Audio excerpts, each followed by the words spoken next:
right now. Very pleased to have with us from Forbes, Mr. Frank Miniter. Frank, how you doing, sir? Hey, Cam. Good to talk to you again. Yeah, great to have you on the program. And you're still out of the SHOT Show, aren't you?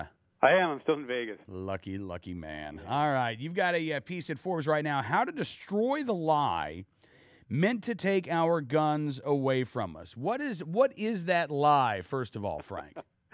Well, because there are so many of them. Or full of sociopaths. You know, I decided, all right, let me call them on this lie. So I went down to the SHOT Show floor and walked those aisles, 12 and a half miles of aisles, and just kept asking people, are you the sociopath I'm looking for? They'd be taken back a second, and then I'd have a nice discussion with them and talk to them. And of course, they're not. These are law-abiding, Constitution-thumping, American-loving people who really just want to stop this nonsense, but are not being allowed into this conversation. Yeah, no, and you're exactly right. And to me, that means it's not really a conversation that they want. They want to lecture gun owners about how awful and rotten they are. Or maybe if these folks, want to try to actually convince people or try to sway people, they'll say, "Well, you gun owners, you're not evil, but you belong to the NRA, and that's a horrible organization, and they don't represent you, and you're an unwilling pawn of the gun lobby." Frank.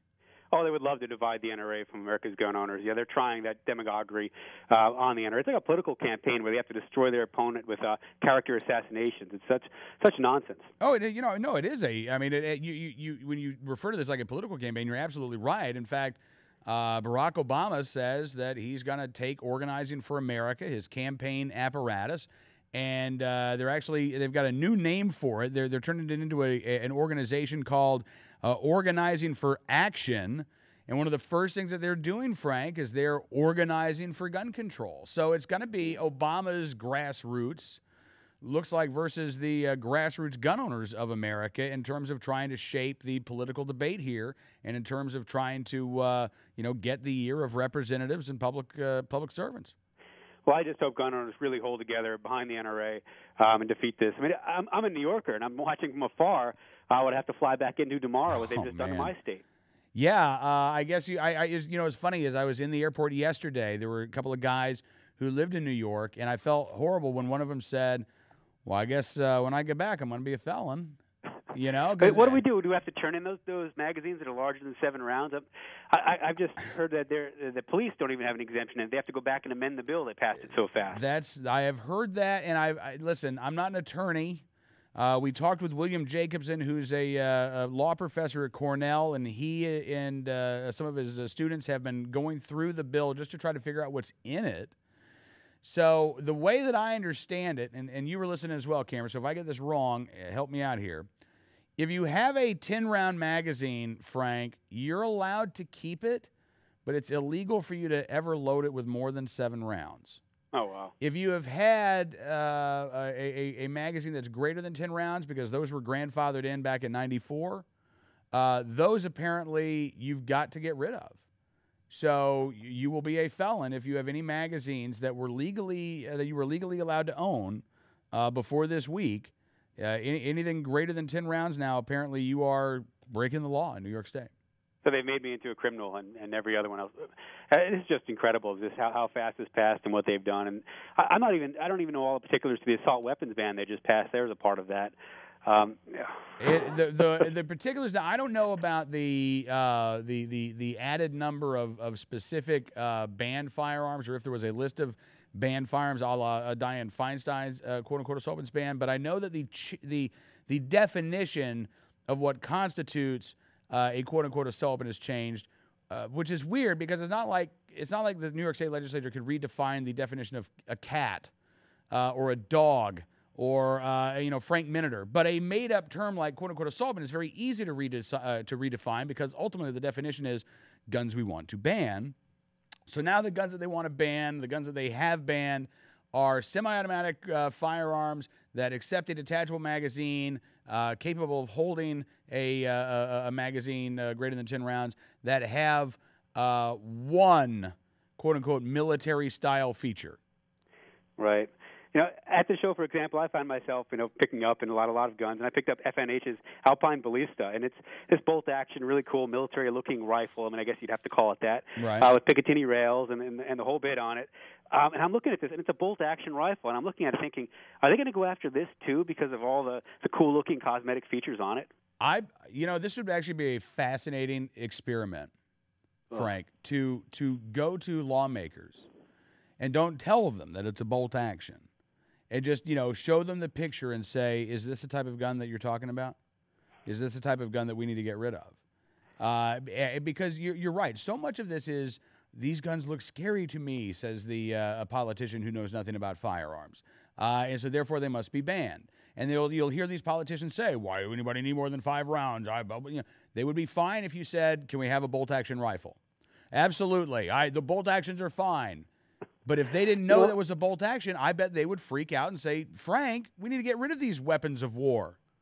On the weapons of war, every firearm we have is related to, one's used in the military and one's used by civilians in this country, as we both know. But, I asked one person yesterday about magazine clips, and he was selling them and just doing this kind of thing. I asked him about him, and he goes, "Need? Why do I have to justify my need to a bureaucrat? Why does someone need a car that goes faster than the speed limit? Do they really need that? Doesn't that just enable criminal behavior?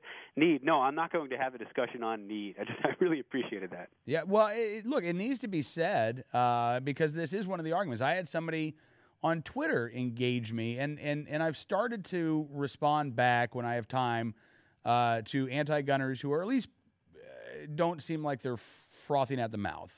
And this guy wasn't like a professional anti-gun advocate, but he'd clearly been watching the news, and he said, why wouldn't you get rid of your assault weapons or to save kids?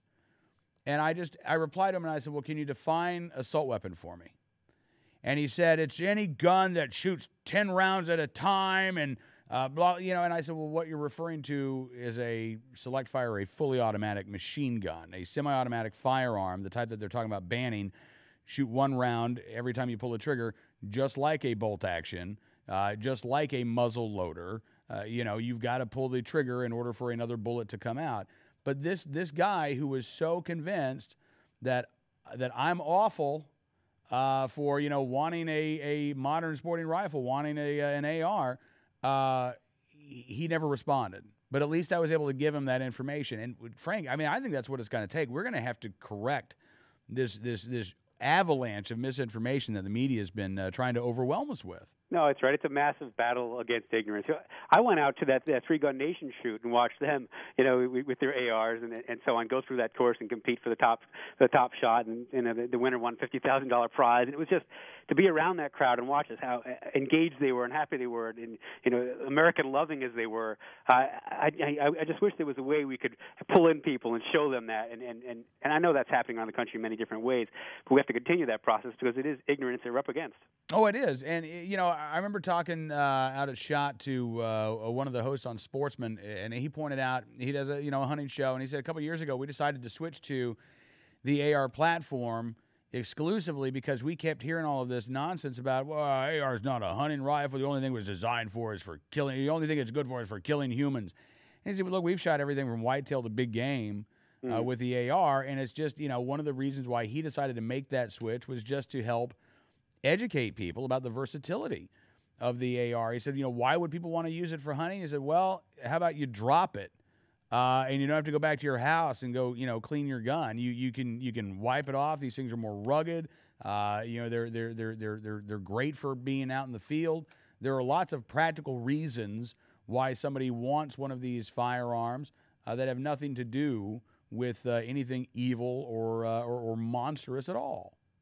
Right, they're fun to shoot. They're easy to shoot. I like taking women out and first-time shooters, and they shoot them. They're low on recoil. They're just fun. Yeah. Well, and Frank, you're probably now a bad person for having said that. Thanks, Cam.